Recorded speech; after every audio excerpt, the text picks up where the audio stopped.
कई लोग ये मानते हैं कि स्पेस में कोई आवाज नहीं होती है, तो ऐसा बिल्कुल भी नहीं है। स्पेस में साउंड इलेक्ट्रोमैग्नेटिक वेव्स के फॉर्म में रहती है, जिन्हें रेडियो वेव के जरिए सुना जा सकता है। मैं आपको हमारे सोलर सिस्टम के कुछ प्लैनेट्स का आवाज सुनाता हूँ। Number 1, sun.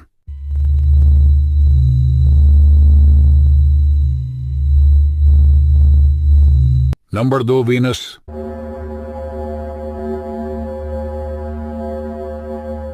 Number 3, Mercury.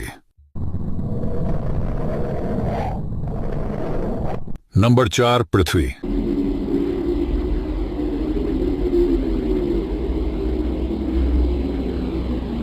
Number 5, Mars.